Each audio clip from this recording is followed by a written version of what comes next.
تبارك الذي بيده الملك وهو على كل شيء قدير۔ آج میں آپ کو بہت ہی حیرت انگیز اور نصیحت آمیز واقعہ سنانے لگا ہوں جو حضرت حزقیل علیہ السلام کی قوم کا ہے۔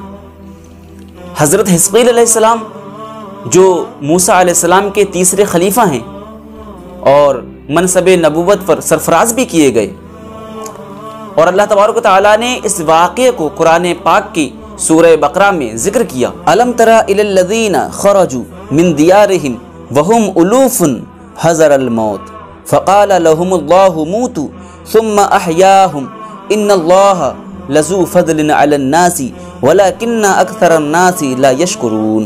واقعہ یہ ہے کہ حضرت حزقیل علیہ السلام کی قوم کے 70,000 لوگ مر گئے، پھر اس کے بعد وہ 70,000 سارے کے سارے زندہ ہو گئے۔ اللہ تبارک و تعالیٰ نے ان کو دوبارہ زندہ کر دیا۔ حضرت حزقیل علیہ السلام کے شہر میں ایک طاعون نامی وبا پھیل گئی تھی، طاعون نامی بیماری پھیل گئی تھی۔ لوگ اس بیماری سے اتنا ڈر گئے کہ ان پر موت کا خوف سوار ہو گیا، اور وہ موت کے خوف سے اس شہر کو چھوڑ کر ایک جنگل میں چلے گئے۔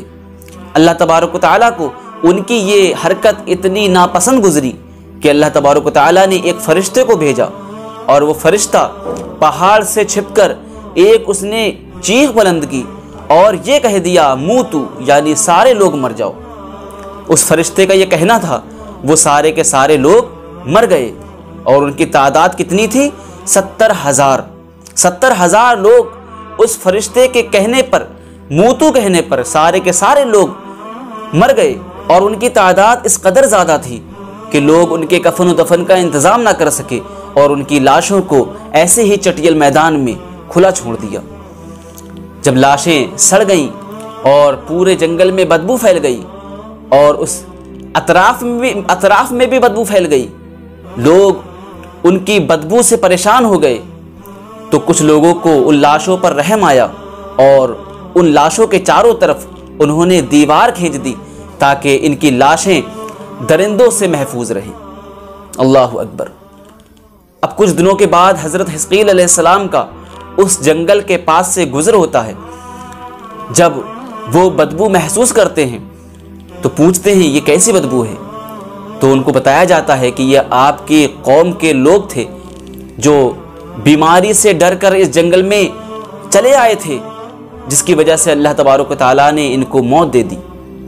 حضرت حزقیل علیہ السلام نے جب یہ بات سنی، فوراً بارگاہ خدا بندی میں گریہ و زاری کرنے لگے، اللہ تبارک و تعالیٰ کی بارگاہ میں گڑ گڑانے لگے کہ اللہ تبارک و تعالیٰ یہ میری قوم ہے، یا اللہ یہ میرے دکھ سکھ میں ساتھ رہتے تھے، مجھے ان سے بہت انس تھا، میں ان سے محبت کرتا تھا، اے اللہ تبارک و تعالیٰ یہ اپنی نادانی کی وجہ سے ایسی غلطی کر بیٹھے، اے اللہ تو ان کو معاف فرما دے، یا اللہ یہ وہی لوگ ہیں جو تیری وحدانیت کا اقرار کرتے تھے، جو تجھے واحد مانتے تھے، تیرے ساتھ کسی کو شریک نہیں ٹھہراتے تھے، اے اللہ تبارک و تعالیٰ ان کی اس خطا کو معاف کر دے۔ حضرت حزقیل علیہ السلام گریہ و زاری کر رہے ہیں، اللہ تبارک و تعالیٰ کی بارگاہ میں گڑ گڑا رہے ہیں۔ اللہ تبارک و تعالیٰ کو ان کی یہ ادا اس قدر پسند آئی کہ فوراً حضرت حزقیل علیہ السلام پر وحی نازل فرما دی، اور فرمایا اے حزقیل گھبراؤ نہیں، ہم نے تمہاری دعا کو قبول کر لیا ہے۔ اللہ تبارک و تعالیٰ نے حضرت حزقیل علیہ السلام سے عرض فرمایا کہ اے حزقیل ان پڑی ہوئی بکھری ہوئی ہڈیوں سے کہو کہ اللہ کے حکم سے ایک ہو جاؤ۔ حضرت حزقیل علیہ السلام نے ان ہڈیوں کی طرف اشارہ کیا اور فرمایا اے ہڈیوں اللہ تبارک و تعالیٰ کا حکم ہے کہ تم اکٹھے ہو جاؤ۔ اتنا کہنا تھا کہ وہ ساری ہڈیاں اکٹھی ہوئیں اور اپنے اپنے کنکال میں بدل گئیں، اور پھر وحی آئی۔ اللہ تبارک و تعالیٰ نے فرمایا اے حزقیل ان ڈھانچوں سے کہو گوشت پہن لو۔ حضرت حزقیل علیہ السلام نے ان ڈھانچوں سے کہا اللہ کا حکم ہے گوشت پہن لو۔ سارے کے سارے ڈھانچوں نے گوشت پہن لیا۔ پھر اللہ تبارک و تعالیٰ کی وحی آئی اور اللہ تبارک و تعالیٰ نے فرمایا اے حزقیل ان لاشوں سے کہو کھڑے ہو جاؤ۔ حضرت حزقیل علیہ السلام نے ان لاشوں سے کہا کہ اللہ کے حکم سے کھڑی ہو جاؤ، وہ سارے کے ساری 70,000 لاشیں یہ کہتی ہوئی کھڑی ہو گئیں سبحانک اللہم و بحمدک لا الہ الا انت۔ اللہ اکبر۔ تو دیکھا آپ نے کس قدر 70,000 لاشیں زندہ ہو گئیں۔ اللہ تبارک و تعالیٰ نے پہلے ان کو موت دی، پھر اس کے بعد میں ان کو زندہ کر دیا، اور وہ سارے کے سارے لوگ دوبارہ اپنے شہر میں جا کر رہنے لگے اور اپنی اپنی عمر بھر زندہ رہے۔ لیکن ان میں 2 چیزیں ہمیشہ باقی رہیں، ان کی اولادوں میں 2 چیزیں ہمیشہ باقی رہیں۔ ایک تو یہ کہ ان کی اولاد میں ہمیشہ جتنی بھی اولادیں ان کی رہیں سب میں سڑی ہوئی لاشوں کی بدبو آتی رہی، اور وہ جو بھی کپڑا پہنتے، نیا سا نیا کپڑا پہنتے، وہ کفن میں تبدیل ہو جاتا تھا۔ ان میں یہ 2 نشانیاں باقی رہیں۔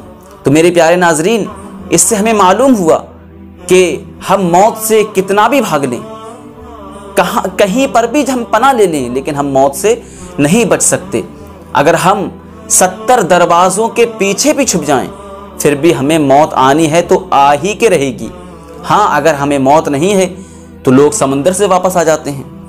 اللہ تبارک و تعالی ہر چیز پر قادر ہے۔ تو میرے پیارے ناظرین، امید ہے آپ کو یہ واقعہ پسند آیا ہوگا۔ ویڈیو کو لائک کریں، کمنٹ کریں، اور ہمارے اس واقعے کو اور اس ویڈیو کو لوگوں میں شیئر کریں۔ السلام علیکم ورحمۃ اللہ وبرکاتہ۔